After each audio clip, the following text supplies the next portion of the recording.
Well, good morning, everyone. This is Rick Garcia, Executive Director of the Colorado Department of Local Affairs. Welcome to the local government coordination call of this date, October 18th. Believe it or not, this is our 86th call that we have implemented since the beginning of these calls back in early 2020. This is when we organized these calls with collaboration with the Colorado Municipal League and Colorado Counties Incorporated, that this would be a good communication tool to keep folks apprised of the effects and responses to the COVID-19 pandemic that started early that year. We've continued these obviously over the course of the last several years, and those have morphed to more of a response to the COVID-19 work, trying to keep local governments informed and updated on the latest recovery programs, grants, and tools that are available. More recently, we have also instituted a Pathway to Recovery and Resiliency Funding webinar series, which we do have one of those programs on our agenda today. So again, welcome. Glad that you've been able to join us. We've had hundreds of local government representatives on these calls since early 2020. Let me begin with a few updates on the DOLA front. The Proposition 123 updates related to our Division of Housing. I'm making a last-minute request for local governments and tribal governments that are interested in unlocking development dollars, affordable housing development dollars, specifically from the Affordable Housing State Fund for deployment in their respective municipalities or jurisdictions for the year 2024.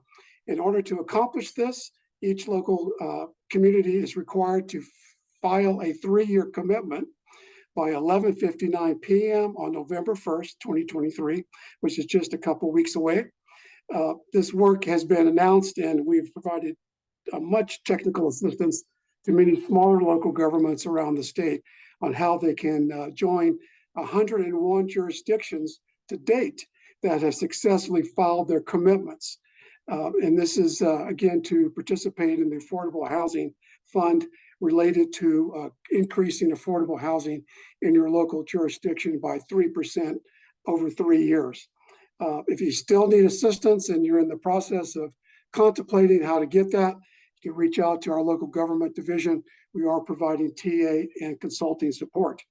Also, if you're a rural resort, you do have the option for a petition process that is now live, again, through our local government division. This is for organizations applying for funding from the CHAFA program, which is actually the administrator, but is being overseen by the Governor's Office of Economic Development and International Trade. This is really to increase your eligibility for higher AMIs.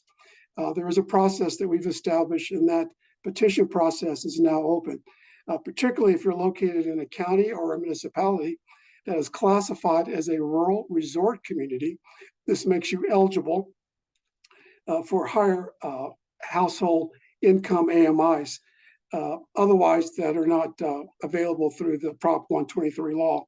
Assuming that the petition would be approved by the Division of Housing, this is only available to local governments, and local governments can only make application. And if you have local nonprofits or for-profit developers, the local government will have to submit on their behalf if you're trying to pursue a higher AMI level. Also, the State Demographer's Office, again, is announcing their annual summit, which is scheduled for November 3rd, 2023. That registration is now open. The conference will offer attendees the opportunity to explore the most current population and economic conditions and economic forecast for the state and its communities, and will discuss the implications to migration, housing, and planning as well. Also, the Nonprofit Initiative program, our regional access partners that have been designated some time ago around the state, also known as RAPs, are currently reviewing nonprofit applications for their eligibility. Those funding recommendations from the RAPs will be coming to DOLA the beginning of the first day of November, which again is just around the corner, and we'll be making final funding recommendations through the RAPs. Also, the Local Match Program, also known as LOMA, which is related to the IIJA projects. The Division of Local Government is excited to continue to have the opportunity to support Colorado counties, municipalities, special districts, and federally recognized tribes in their efforts to secure federal IIJA funds that require a local match. The LOMA program is set up for that purpose. With new and existing funding opportunities available, DOLA members are teaming up to ensure these funds are put into the hands of Colorado communities. Our LOMA program staff will work with grant applicants to help coordinate with our regional managers around the state about communication on IIJA funding. Visit our LOMA website or reach out to DOLA regional managers for more details.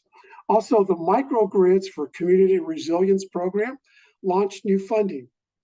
All 3 application windows are now open and will close on November 16th, 2023. To learn more about the construction, implementation, and planning grants that are available through this MCR program, visit the MCR website that is linked in today's chat, or reach out to Julia Masters with specific questions, and that's the person that's running that program.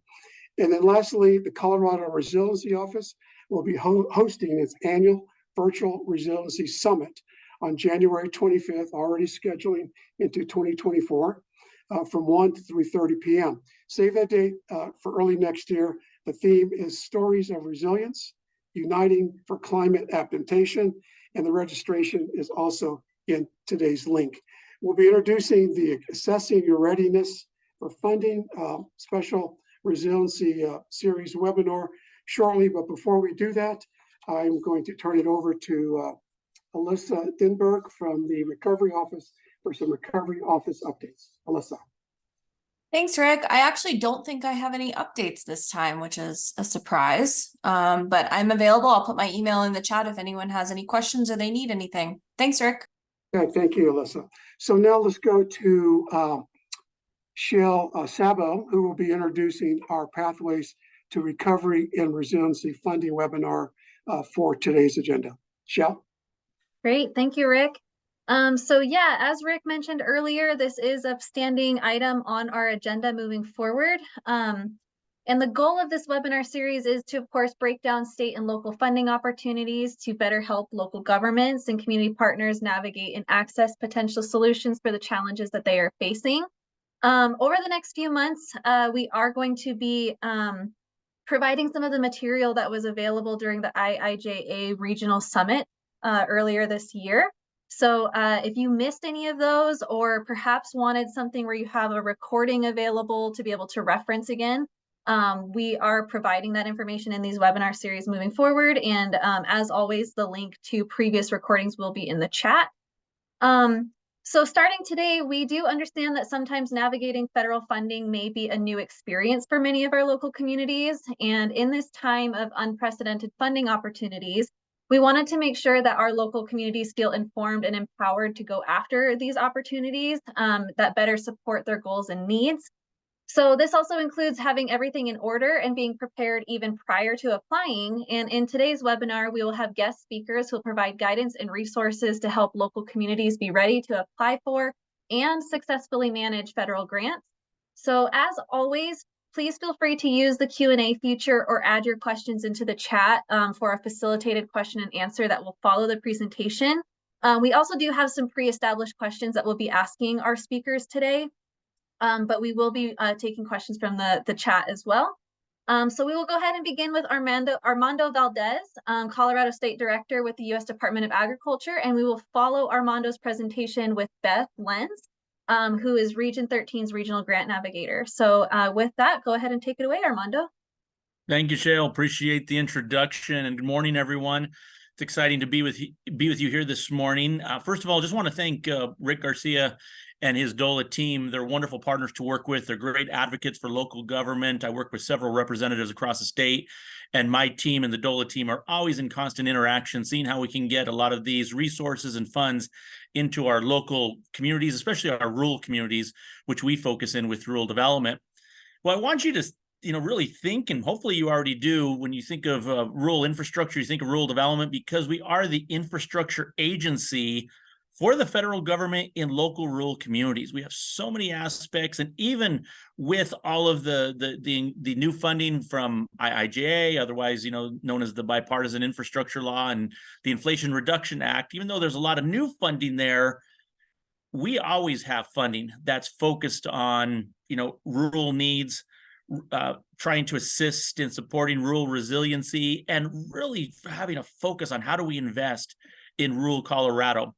So we really appreciate all that you do in your local areas, but we want you to know that we always have resources available. And fortunately, we have even more, not only with USDA Rural Development, but with several federal agencies. But as you see, all the programs, all of these are projects that we have in the state of Colorado. These are not stock photos. These are actual Colorado projects, ranging everywhere from water infrastructure, wastewater, water treatment, water supply, economic development, and our business programs that are available. Housing is one of our largest in our portfolio. We have a facilities program that has some grant dollars, but a lot of it is loan, but helps support the equipment and facilities in local areas. And then definitely our rural utilities programs with a lot of new energy programs, especially out of the Inflation Reduction Act, and telecommunication programs that are available. So you see that wide spectrum. A lot of times people hear USDA and they think about farm and ranch programs. They think about conservation. They think about food inspection. They don't always think about this support of rural resiliency and rural investment. But I want you to keep that top of mind as we go forward. So how do you work with a federal agency? Now, my perspective and my lens that I'm going to offer today is going to be based upon working with USDA Rural Development, but with my interaction with some of my peer agencies and peer federal partners, it's going to be similar. So if we can move on to the next slide and kind of give you some tips of how we interact with a federal agency, because a lot of these are going to apply with any federal agency that you start to work with. First of all, our best approach is coming to meet with us early in your planning process, being able to kind of identify what your goals are with a particular project, and to find out what type of federal funding is available. Is it nationally competitive? Is there a state allocation? That's really important to kind of determine the pool of funds that you're going to be seeking. If it's nationally competitive, then you're looking at all states kind of applying for a set pool of dollars. Whereas if there's a state allocation, there may be opportunity where some of it gets segmented off for particular projects within the state. So that's a big process. And the one advantage of a lot of these new, bipartisan infrastructure programs and IRA is that they're passed through the state with agencies exactly like Colorado DOLA. So it's great that they're hosting these webinars, because they will actually facilitate some of those dollars, which tells you that it is going to be a state allocation. So that's the first thing to ask about. Is it a state allocation? Is it a national competitive pooling process? And that helps early in the project. You don't have to have your project outlined exactly what you're going to do before you meet with the federal agency. So meet with us early, tell us the ideas that you're having, and then we can help navigate what programs might be available. So that's the first thing I would say as your first tip. Second one is going to be getting to your SAMS access. And that SAMS access is the kind of the basic eligibility information needed to participate in any federal program. So go in there at least on an annual basis. Make sure you're registered first of all. If you haven't registered your community, either your municipality, your county, your entity, whatever it is, if you haven't registered, make sure you get a registration set up. But you also need to update it on a regular basis. When I say regular, it's usually annually that you have to update it. And sometimes that just means going in there and confirming that the information is still accurate and correct. But I can't tell you how many times that applications and projects get kind of delayed or slowed down, or sometimes even rejected, because their SAMS registration was not up to date. So that's, excuse me, that's a big one that I would say, first of all, check with. The second one, updated financials. A lot of agencies are going to ask about your financials, because a lot of times they're looking to direct these projects to entities, municipalities, counties that have the most need. And so you want to have those updated financials. They don't necessarily have to be audited. Sometimes they request audited, but whatever financials you have prepared, make sure they're up to date and provided to the agency. We talk about looking at projects and seeking funding. Well, a lot of times people are seeking funding and then finding a project need, I would actually encourage you to have it the other way around. What are your project needs? What are your community needs? What are your entities needs? And then find the best funding program that supports that project need. It'll come across as a much better application, because you're not trying to force fit something to a program. You're trying to navigate these programs that best fit your project need. And again, the federal agency, including USDA Rural Development, can help navigate to what meets that best project need. We definitely support all partnerships. We'd like to stack capital. We'd like to work with several different agencies to find the most dollars we can, the most grant dollars we can to support a project. And then USDA Rural Development is very unique, that we also support sometimes with some grant dollars, but a lot of times we have local lending that's direct lending, and direct lending means that's below market rate. So anytime you hear direct loan program, that's a key area to know, that those are below market rate program. Now, again, those are also for the entities that may not qualify for traditional lending or be able to go out into a bond market and be able to get some tax-free bonds that are available. Our funding and loan aspects on the direct side help those communities at a below market rate. Very good programs. For example, on our water programs, we have a poverty level, an intermediate level, and our market level. Our poverty level is like 2.75% right now. And so it's really, when we talk about below market, they are below market rates. Our facilities, community facilities area, a little bit higher. I think that's about 3.75 right now. So, but it's still below market. So we have definite opportunities, but loan can be your last resort. Again, like we were talking about in stacking capital, you can find all the other financing, whether it's from state entities, whether it's from private party contributions, other financing sources, even sometimes other federal sources, depending on what the rules are associated with the funding. Sometimes the funding do not allow federal funding to be used in combination with other federal funding or matched against other federal funding. So it really pertains to the particular program. They're also different, and it's not just a one size across the board approach. But if you go out and find all the funding you can, majority is grant funding, and then you're a little bit short, that's really when you can look to an agency like USDA Rural Development to help fit that small gap, and you're not needing to finance the whole project with loan dollars, just a small part of it. Now, I will bring up at this point, since we are with local government, is to know your Tabor status. That is really key for Colorado. It's very unique to Colorado. And so a lot of federal agencies that may not have field offices and field agencies in Colorado don't understand our Tabor. Fortunately, with USDA Rural Development, we are based here in Colorado. We have 7 offices around the state, one in Denver, Alamosa, Cortez, Craig, Delta, Los Animas, and Ray, Colorado. We understand a lot about Tabor, but we know that Tabor is complex, and Tabor actually includes many different layers. So if you're exempt from Tabor, if you're DeBruced, is it a full exemption? Is it a partial exemption? Understanding those components are very important, especially when we look at these financing approaches. Water projects, very big across the state. We're always working in water infrastructure. RD Apply is something you want to get familiar with. It's the only way to apply for our water projects. And so I would encourage you just to go into RD Apply, and I should have put the link, but I'll put it in the chat, that gets yourself familiar with how the platform works, or how the portal is available, because that's needed for all water projects.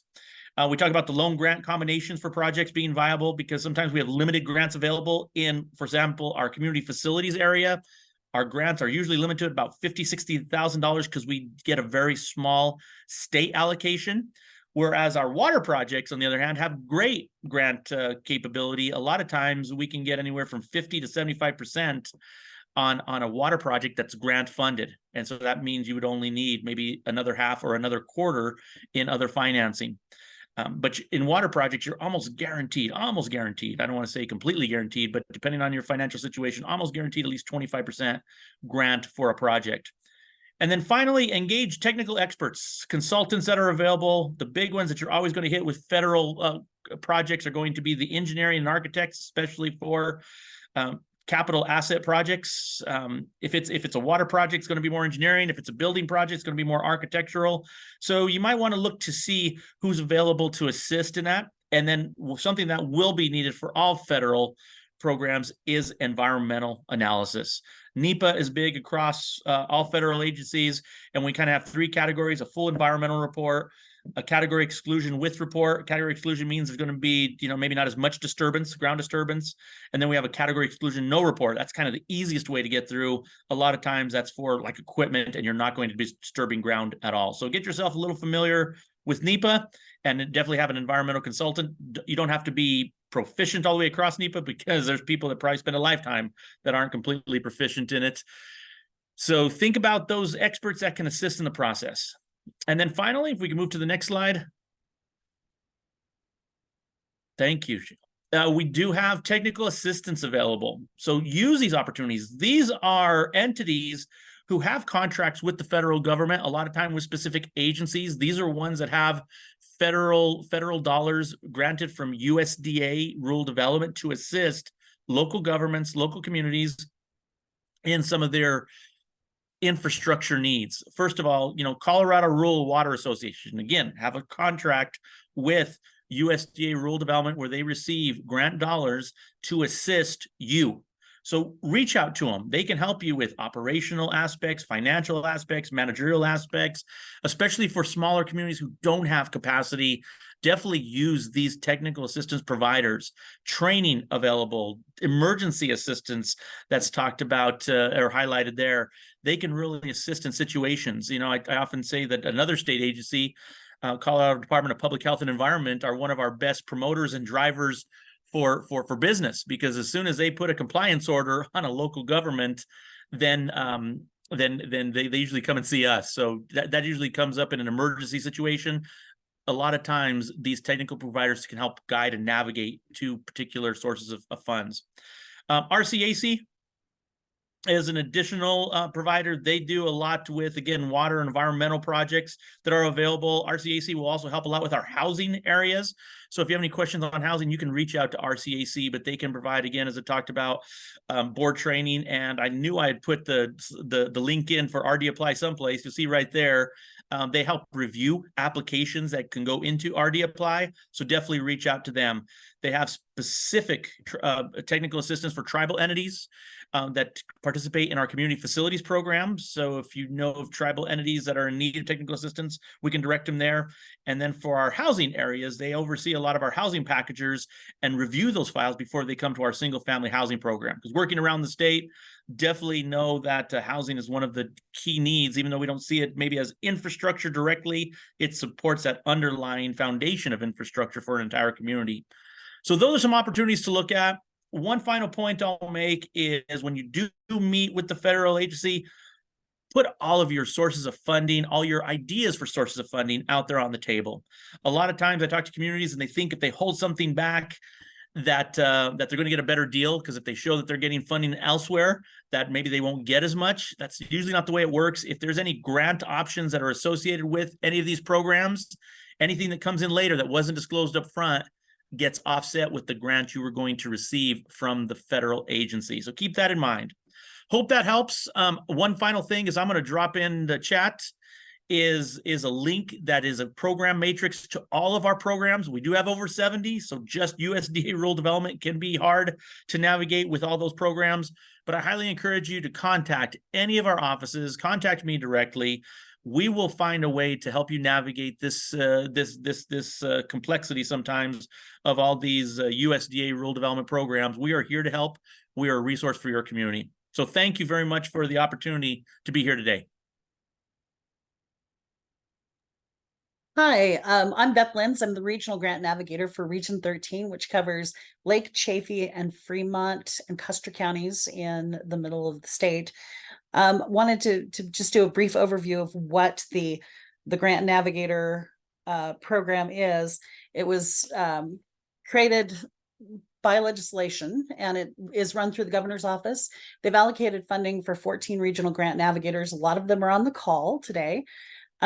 Navigators work within the Council of Governments system. I work with the Upper Arkansas Area Council of Governments. My role is to develop an understanding of IIJA, IRA, and BIL funds, and then assist local governments. And that can include municipalities, counties, and special districts, and understanding and applying for those funds. to go back to what Armando said, we can even help with some of those logistics with eligibility and helping to develop funding strategies, looking at all different types of funding. So the services that we can provide range, and it really depends on the region. We look to local governments to help us figure out what services we can best provide. And we work closely with the DOLA regional managers and help access local governments access LOMA fundings. The next slide is actually a map. And then we'll put a link in the chat for how you can find your local grant navigator. But this is a map that shows where the grant navigators are located. And then the next slide is just assessing the readiness. The way that and this is basically what I do in Region 13. We've developed a working document outlining the needs that are specific to local governments. It's not something that we sat down and said, we think this is what your needs are. We actually met with representatives from each local government to come up with a needs document. We also determine what their weaknesses and strengths are. This helps a lot, especially with our more rural communities, in assessing their readiness for applying for federal funds. A lot of the local governments that we work with have never applied for federal funds. So that sets up a potential for collaboration. We've got 6 municipalities now that are working together for a funding opportunity that we're really, it's really great to see that many local governments working together. One of the most important things is providing the level of support that's needed by the local governments. We've got some counties that have grant administrators. We've got some municipalities with grant administrators, but we've got a lot that only have 1 or 2 staff members. So they don't have the same needs. So we have to adjust the level of support that we provide.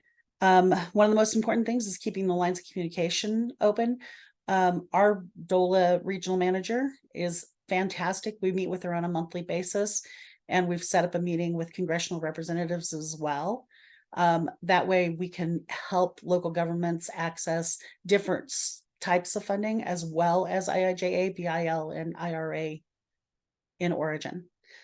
And then I'd encourage you to contact Alyssa Denver with the state if you have any questions about finding a navigator that's close to you that can provide support.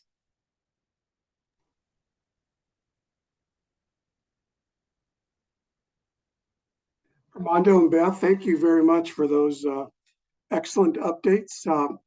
We probably will have a few questions, so I'm going to turn it back to Shell to facilitate those questions. Great, thank you, Rick. And yes, thank you, Armando and Beth, for your presentations. We do have a couple of questions coming into the Q&A, but before we jump to those, we do have a few questions that I would like to ask as a moderator for this session. For our first question, can you please describe your background and experience with putting together grant-funded projects? So that can go to, we'll start with Armando and then Beth, if there's anything else you want to add. Thanks, Shell. You know, I have a lot of experience working in different areas. Prior to coming into this role, a lot of the grant-funded projects were more so in a higher education system, as well as working within economic development. Now, over the past 2 years, gaining experience working in housing and infrastructure, I see what works best is a lot of that experience of bringing these grant funded together is how do you find the coordination between the stack? And that coordination between the stack, I think, is really important to understand, you know, these monies that are being utilized or these funds that are being utilized all have program parameters, and understanding the needs of the program parameters and how those connect together. So I guess to answer the question a little bit, my experience with it is really understanding how those programs align and getting the funding to work together and ensuring that they're not clashing in any particular way.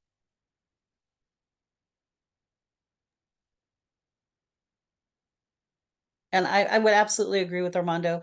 I've worked with local governments for over 20 years, just as a community development coordinator in Region 13. So I think that that's led a lot to being able to help them navigate the funding sources that are out there.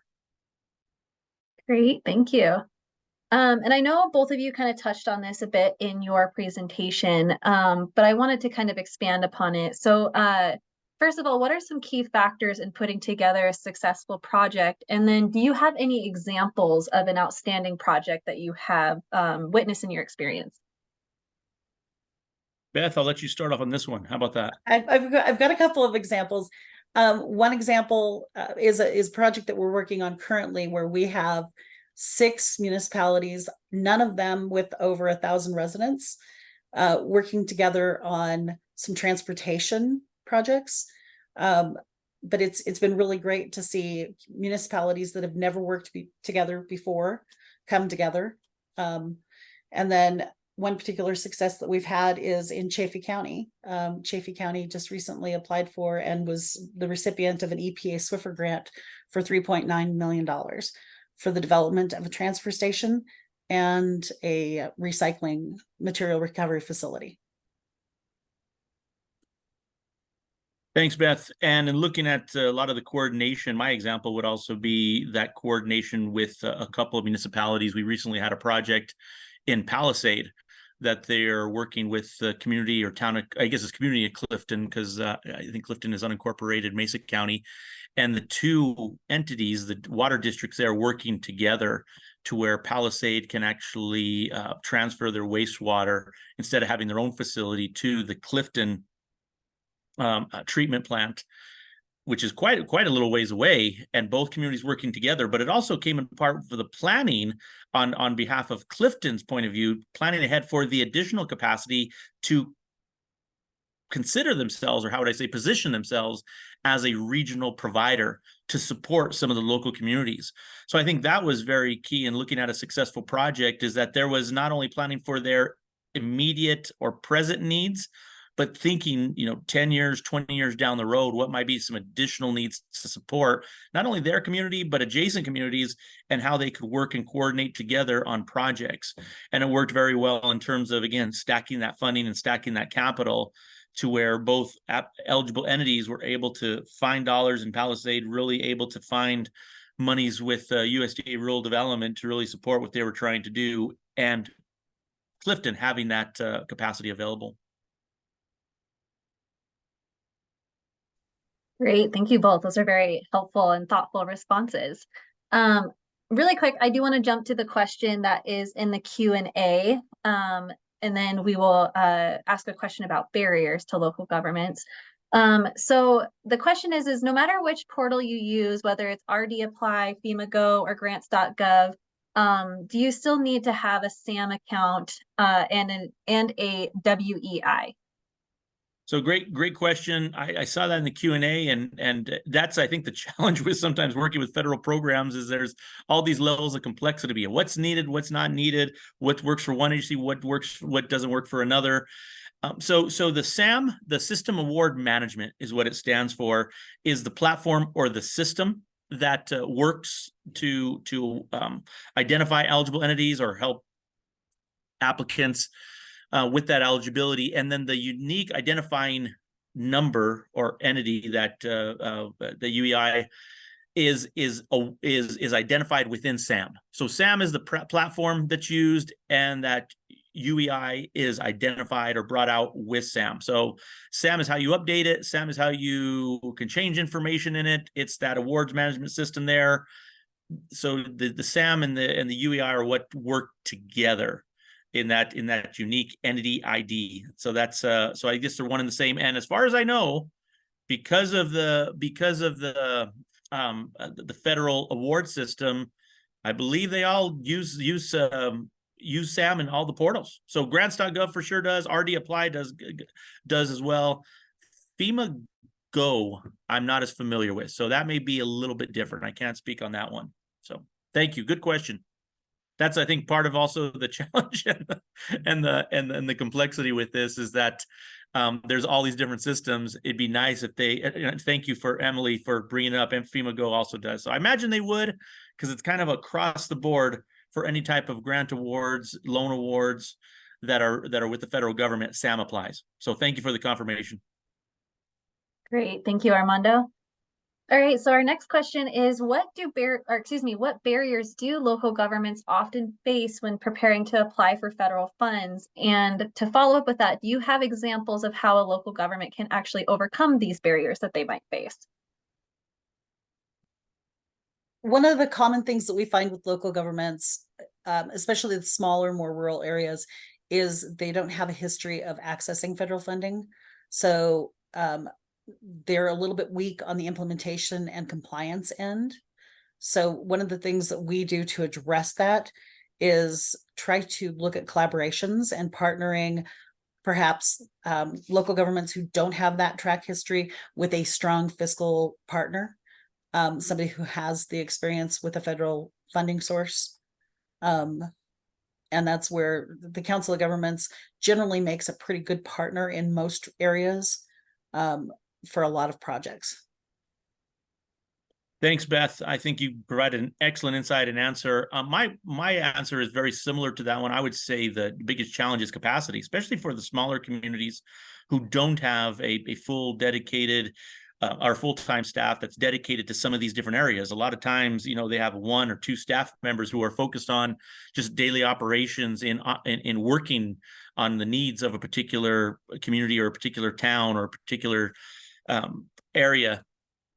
The collaborations, I think, is an excellent answer from Beth to really see how some of those smaller communities, especially at this time when there is so much federal dollars available, how can they can collaborate, create a consortium, combine resources, maybe even combine resources to hire someone to help them go out and identify some of these sources, because exactly as Beth said, a lot of them don't have experience possibly engaging with a lot of these federal agencies or funding sources.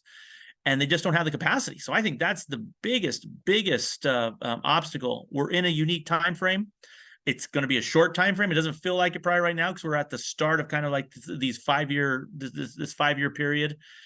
We need to start looking at these dollars now. And so I think as local communities can work together, find, federal agencies love to fund regional collaborative approaches. Now, not every community has a regional or collaborative need, but if you can have a regional collaborative, maybe support system to support each of the communities, that could help. But I think capacity is probably one of the biggest challenges that these smaller communities face. Great question and great answer, Beth. Yeah, so that actually leads to our next question in that thinking about how local governments may lack capacity to pull together all of the elements of a project. We have already discussed several resources. We definitely encourage reaching out to your regional manager as well as your regional grant navigators. There are folks like Armando at the federal agencies that are available to answer questions. But are there any additional resources that you would like to suggest that maybe we haven't yet covered today?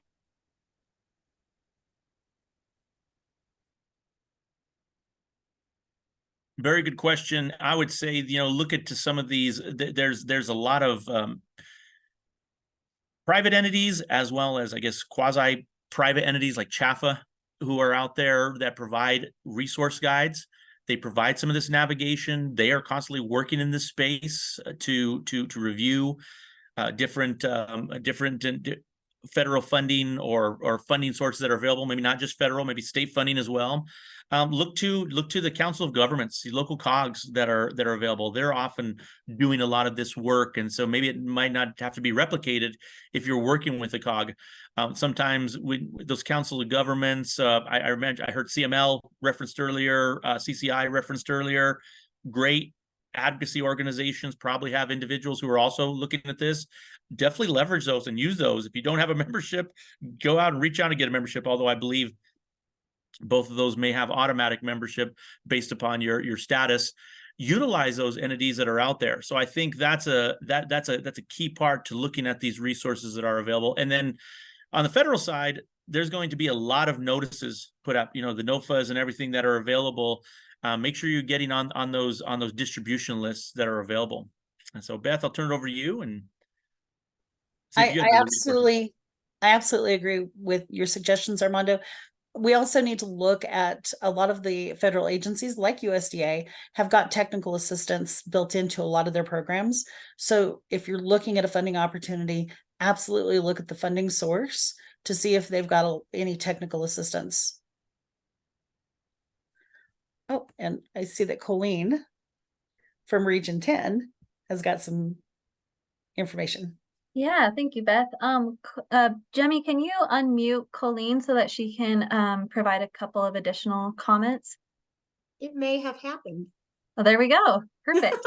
So thanks. I'm going to tag on to Beth because we're on the opposite sides of Monarch Pass and we spend a lot of time kibitzing about this stuff.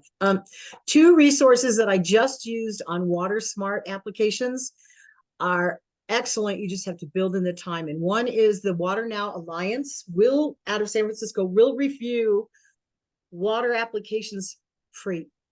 And so we sent our WaterSmart applications to the BOR to them. And if you give them some time, they come back with some great information. So it's waternow.org. And the other resource, and this one you have to do it ahead of time, is Department of Natural Resources under CWCB has federal grant TA money to hire someone and grant writers to assist you.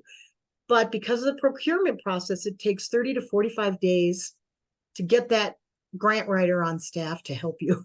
So if it's a 60-day NOFO, you'll never get them. But for instance, there's a new NOFO out the end of February. If somebody wants to go after that water grant, you can go to DNR, their Federal Technical Assistance Portal, and apply for TA to help you write that grant. And I think those are stellar. I think they were both great. Except Great. for the timeline on DNR. So, Great resources, oh, Colleen. I think that's great. sure, thanks.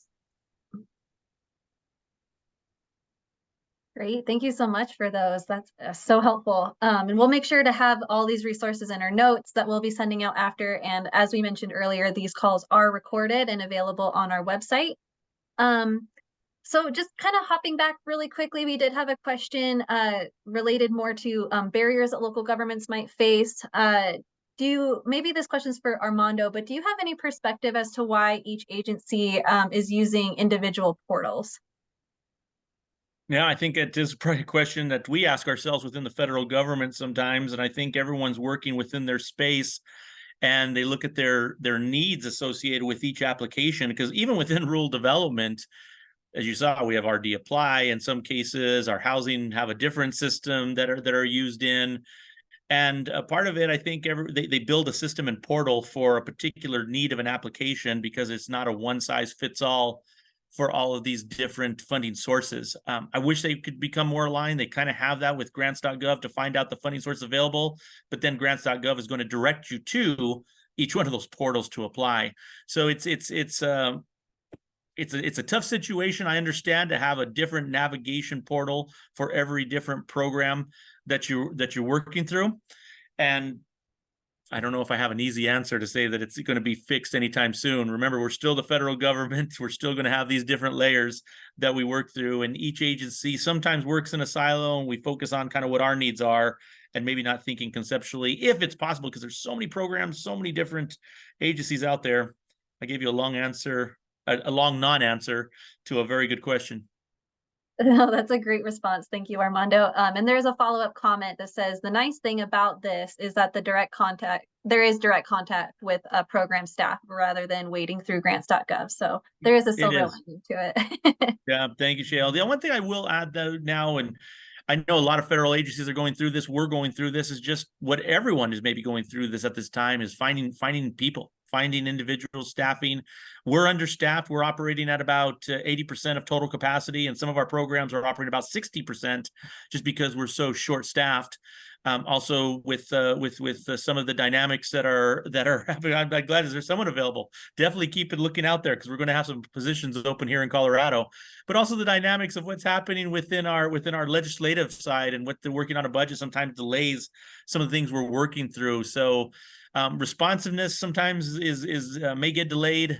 Sometimes hopefully we can provide the customer service that we all expect and anticipate. But there are going to be some challenges working through some agencies, because some of these funding sources like IRA provided a lot of money, even including for staffing. It's getting them on board. And again, federal government, it goes through a process to hire someone. Usually we can't get anyone hired through that process for 90 to 120 days, probably at the fastest. So sometimes you're looking at 6 months just to get that staffing on board. So that could be challenges too. So just be patient is what I'm saying, but please reach out. That doesn't mean don't reach out. It just means be patient, and we will definitely find a way to help you. We definitely want to find these resources. If I'm passionate for rural Colorado, I'm from the San Luis Valley. I want to see as many dollars as we can get into our rural communities during this unique time frame. So please don't hesitate to reach out. And that's why I included my phone number. That's my direct line, goes directly to me, as well as my email. Please don't hesitate to reach out. Well, you couldn't have had a better segue into our next question, Armando. It's like you have done this before. But as we know, IIJA, IRA, these federal funding opportunities are an unprecedented opportunity to fund projects. And we have already mentioned things like, identifying ways to collaborate with your region, or we have the LOMA, the local match program, to help with the match for federal grants. But how else can communities take advantage of this unprecedented opportunity? Be proactive. I'm going to say from the very beginning, all of you that are participating in this webinar today already have the demonstration that you're trying to create not just your awareness, but your active engagement and thinking about how to use this funding. I really want to highlight what state of Colorado, especially DOLA, are doing on the proactive nature on positioning local governments to be able to access this funding. Adding these grant navigators such as Beth into the process is only going to enhance and assist the process.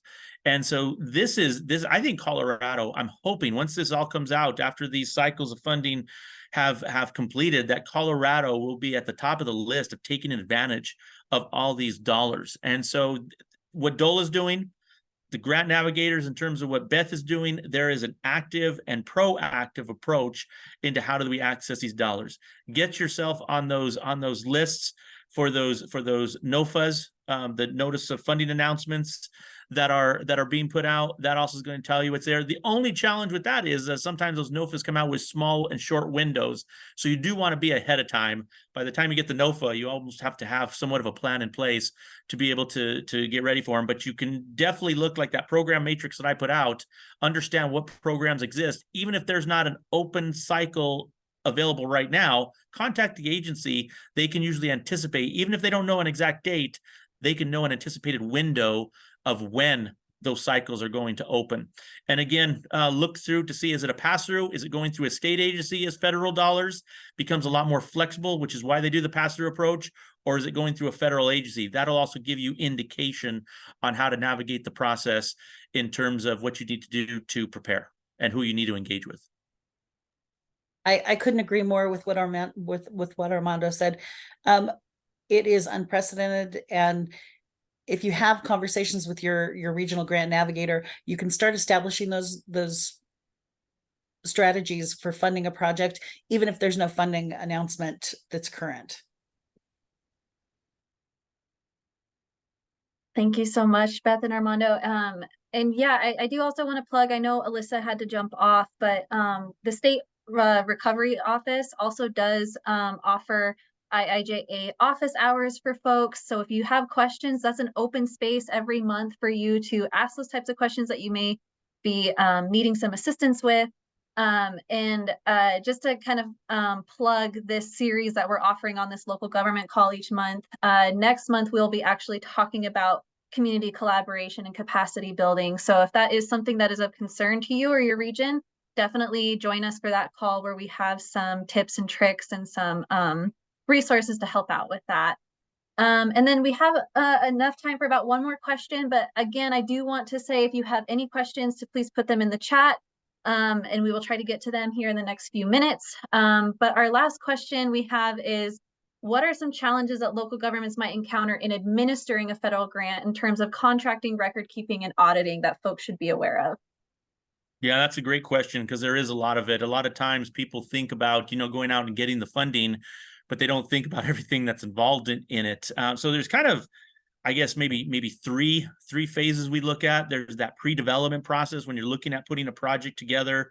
The second phase is kind of going out and securing that funding that's available. And the third phase, we'll get into kind of that post-award and the construction phase. So definitely there is servicing that goes along with all of these awards that a federal agency will need. Usually that means annual financials that are updated, progress updates that are there. And that's post-award will include a construction phase too. So maybe I need to split that last phase into two parts. There's the construction component that you're going to work with the federal agency on the progress of what how those funds are being spent. Sometimes there have to be draws that come from that federal agency. So maintaining that communication and highlighting and updating when those draws are needed and planning those draws appropriately.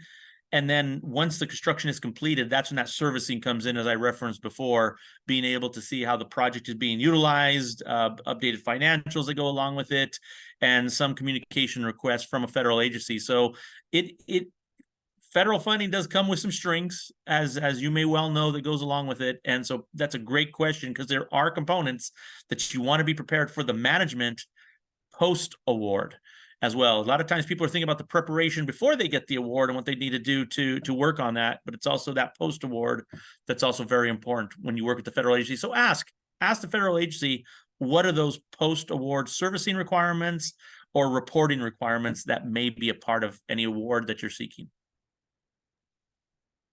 That's also another opportunity for smaller municipalities, more rural areas, to partner with their county or larger municipalities who have that experience, especially if you're looking at rural communities that only have 1 or 2 staff members.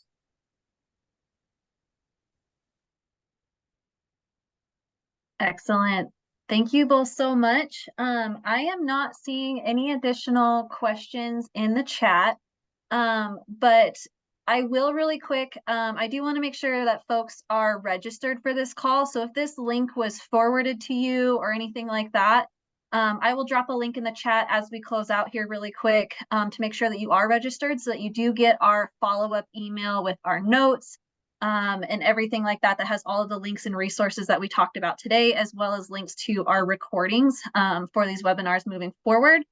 But otherwise, I want to say thank you so much to Armando and Beth, and also Colleen, thank you for contributing your resources as well. And huge thanks to the State Recovery Office team for helping to coordinate these webinars in partnership with us. But otherwise, I will go ahead and turn it back, unless Armando or Beth, really quick, you have any last comments, I will go ahead and turn it back over to Rick. Well, thank you, Shale. Just really quickly, I just want to really highlight what Colorado's doing. I think what Governor Polis is really put forth with Rick and the DOLA team and other entities within the state, really trying to take advantage of, again, what we talk about, this unique generational set of funding that's available. So keep doing what you're doing in any way we can help and participate with finding these resources or getting these resources to our entities in Colorado. But I think it's really wonderful, the active and proactive engagement that the state is taking on accessing these funds. So thank you. Beth, anything more from you? No, I do appreciate everything that DOLA has done and continues to do to help our local governments. Okay, thank you. And we appreciate the shout outs and the kudos about the DOLA team. It does take many of DOLA creative folks to successfully move these programs forward, and we appreciate the recognition of that. And again, thank you, Armando and Beth. What a wonderful update, and for the federal partnership opportunities that are available to local governments throughout the state. Excellent presentations, and I thank you both. And while we're talking about unprecedented opportunities, I know we had a few folks join since the time I provided the quick updates on Proposition 123. I just want to remind any local jurisdiction who still might be contemplating or working on their opt-in application to participate in those development housing funds that November 1 is the deadline.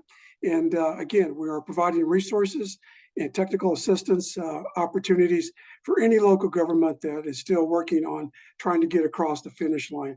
So please do not hesitate to reach out to our Division of Local Government for that kind of TA assistance. So with that, again, thanks you all participants for joining the call today, and we will adjourn this version of our local government coordination call until next month. Thank you all again. Thanks, Rick. Thanks, Shale. Have a good day, everyone.